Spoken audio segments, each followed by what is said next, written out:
এরপরে যে প্রশ্নটি, যে মোহতারাম আপনি আমাকে কিছু নসিহত করেন, আমি ব্রিটেনে থাকি, তো কোনো কিছুর অভাব নাই, তারপরেও শান্তিতে নেই, মানে হতাশার মধ্যে, কেমন যেন ভালো লাগে না কোনো কিছুই, এই জন্য নসিহত করতে বলেছেন। আমি আমার নিজের কোনো নসিহত করব না। রাসূল আকরাম সাল্লাল্লাহু আলাইহি ওয়াসাল্লাম হাদিসের মধ্যে কখনো কখনো সাহাবীদেরকে বিভিন্ন নসিহত করতেন। তো এরকম নবীজি সাল্লাল্লাহু আলাইহি ওয়াসাল্লাম তার সাহাবী আবু হুরায়রা রাদিয়াল্লাহু তাআলা আনহুকে 5টি উপদেশ দিয়েছিলেন। 5টি। 1 নম্বর উপদেশ, যে আবু হুরায়রা, আল্লাহ তাআলা যা হারাম করেছেন তা থেকে বেঁচে থাকো, এতে তুমি হবে মানুষের মাঝে উত্তম ইবাদতকারী। 1 নম্বর, আল্লাহ যা হারাম করেছেন এটার ধারে কাছে যাব না, আমার জীবন চলে যাক, এরকম দৃঢ় সংকল্পবদ্ধ হতে হবে। 2 নম্বর, আল্লাহ তোমার তাকদীরে যা বন্টন করেছেন তাতেই সন্তুষ্ট থাকবে, এতে তুমি হবে মানুষের মাঝে সর্বাপেক্ষা ধনবান। আল্লাহ গিনা গিনান নাফস।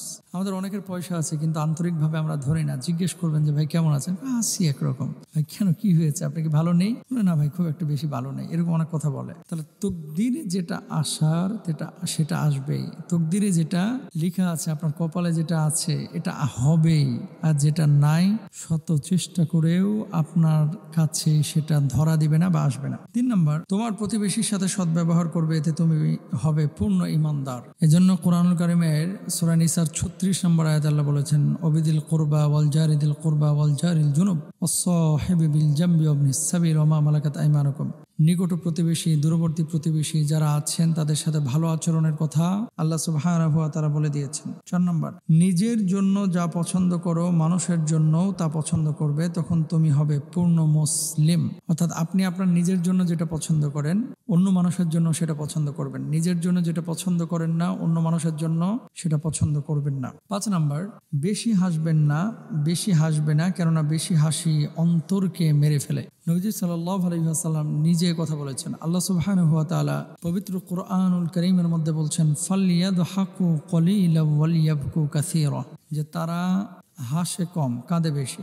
তো আল্লাহর জন্য যখন আপনি বেশি কান্না করবেন, আল্লাহর সন্তুষ্টির জন্য যখন বেশি কান্না করবেন, যখন আপনি আপনার জীবনটাকে সেভাবে গুছাবেন, সাজাবেন, অবশ্যই আপনি পৃথিবীতে সুখী হবেন। তাহলে আমি আবারও বলে দিই সামারিটা। 1 নম্বর হচ্ছে আল্লাহ যা হারাম করেছেন তার থেকে দূরে থাকবেন। 2 নম্বর, আল্লাহ আমার তকদিরে যা লিখেছেন সেটা আসবেই, সেটা আমি পাবই, এ ব্যাপারে চিন্তা করবেন। 3 নম্বর, প্রতিবেশীর সাথে সদ্ব্যবহার করবেন। 4 নম্বর, নিজের জন্য যা পছন্দ করেন অন্য মানুষের জন্য পছন্দ করবেন। আর 5 নম্বর হচ্ছে বেশি আমরা হাসবো না, আমরা কান্না করব বেশি, আল্লাহর কাছে চোখের পানি ছেড়ে দোয়া করব, ইস্তেগফার করব, তওবা করব। তাহলে জীবনটা দেখবেন অনেক সুন্দর হয়ে যাবে। আসল পৃথিবীতে বহুত মানুষ আছে এরকম, যে কোথায় সুখ এটা সে বোঝে না। জাবের রাদিয়াল্লাহু তাআলা আনহু থেকে বর্ণিত, আল্লাহ রাসূল সাল্লাল্লাহু আলাইহি ওয়াসাল্লাম বলেছেন, প্রতিটি নেক আমলই সাদাকা। আর তোমাদের কোনো ভাইয়ের সাথে হাসি মুখে সাক্ষাৎ করা এবং কোনো ভাইয়ের পাত্রে নিজের বালতি থেকে পানি ঢেলে দেওয়াও নেক আমলের অন্তর্ভুক্ত। সুবহানাল্লাহ, সুনানে তিরমিজির হাদিস। সুতরাং আরেকজন ভাইয়ের সাথে সুন্দর করে কথা বলা, তাকে সাহায্য করা, হেল্প করা, এটাও সওয়াবের কাজ। আল্লাহ তাআলা আমাদের সবাইকে তৌফিক দান করুন, আমিন।